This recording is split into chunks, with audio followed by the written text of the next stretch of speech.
পাটটা পড়লে এক নাম্বার হলো লাইন করে বুনলে আপনার সূর্যের আলো যেরকম করে আবহাওয়া ঠিক মতো পড়ে এবং আপনার যেটা সবচেয়ে বড় জিনিস পাটটা যতই ঝড় বৃষ্টি হোক হেলবে না পাটটা। আচ্ছা আচ্ছা, পাটটা সোজাই থাকবে, নুয়ে পড়বে না। নমস্কার প্রিয় দর্শক, আমি বিকাশ, আপনারা দেখছেন গ্রামীণ সমাচার। রাসায়নিকবিহীন জৈব পদ্ধতিতে লাইন করে 12 ফিট উচ্চতার পাট ফলিয়ে নজির করলেন সন্ন্যাসীপাড়া ফার্মার্স ক্লাবের চাষী পরিতোষ মণ্ডল। পরিতোষবাবু এবছর 5 থেকে 6 বিঘা জমিতে পাট চাষ করলেও 2 বিঘা জমিতে তিনি জৈব পদ্ধতি অবলম্বন করে রঙিন পাট চাষ করেছেন। তবে লাইন করে আর জৈব পদ্ধতি অবলম্বন করে যথেষ্ট সাফল্য পেয়েছেন তিনি। পরিতোষবাবু বলেন, জলপাইগুড়ি মহকুমার কৃষি দপ্তরের সহযোগিতায় এই পদ্ধতি তিনি অবলম্বন করেছেন। প্রথমবার এই পদ্ধতি অবলম্বন করে তিনি যথেষ্ট সাফল্য পেয়েছেন। তাই আগামী বছর পাট চাষে এই পদ্ধতি আরো বেশি করে অবলম্বন করবেন এবং অন্যান্য চাষিদেরও এই পদ্ধতি অবলম্বন করার বার্তা দেবেন। এবং এই পদ্ধতি কতটা ভালো লাগলো সেটা বলছিলাম। এই যে পাট আপনাকে দেখা যাচ্ছে একটু আলাদা পদ্ধতিতে করেছেন, কি পদ্ধতিতে করেছেন?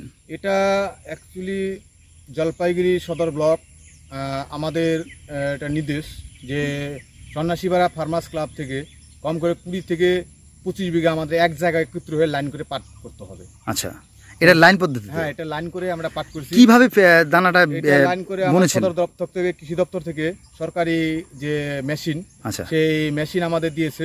আচ্ছা, সেই মেশিনে 4টা ফুটা আছে, সেই ওইখানে দানা দেই, সেই দানা দিয়ে আমরা এটা লাইন করে চাষ করেছি। বলছিলাম এমনি বোনার চাইতে লাইন করে বোনা কি লাভবান বা বেশি ফলন পাওয়া যায়? লাভবান আছে এটাই, লাইন করে পাটটা বুনলে মাঝখান দিয়ে আমাদের ঘাস মারার হুইলার দিয়েছেন, সেই আমাদের সুবিধা হয়। আর আগাছা নির্মূল করা যায়। আগাছা নির্মূল করার জন্য আমাদের কৃষি দপ্তর থেকে 10 জনকে 10টা দিয়েছে।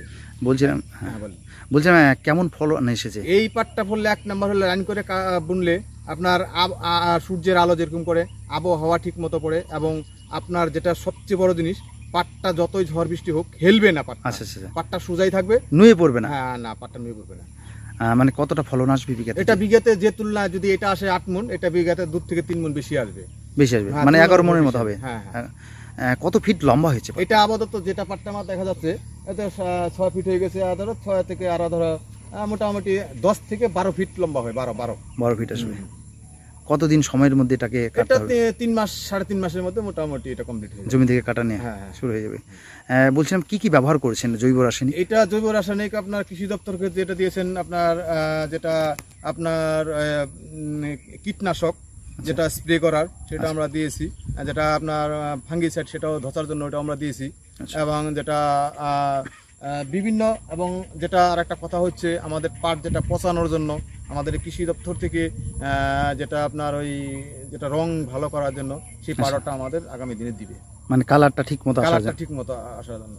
বলছিলাম কি নাম দাদা আপনার? পরিচয়? পরিতোষ মণ্ডল, সন্ন্যাসীপাড়া ফার্মার্স ক্লাব। বিশেষ বিজ্ঞাপন, এবার থেকে শিলিগুড়ি গ্রেটার লাইন্স আই হসপিটালের উদ্যোগে কোচা অভিযান সঙ্গে অবস্থিত চক্ষু পরীক্ষা কেন্দ্রে সুলভ মূল্যে চক্ষু পরীক্ষা নিরীক্ষা, চশমা সহ বিনামূল্যে সানি অপারেশনেরও ব্যবস্থা রয়েছে। প্রতি সোমবার হতে শনিবার সকাল 10টা থেকে বিকেল 5টা পর্যন্ত খোলা থাকবে। তাই অতি সত্বর যোগাযোগ করুন 7865051223 এই মোবাইল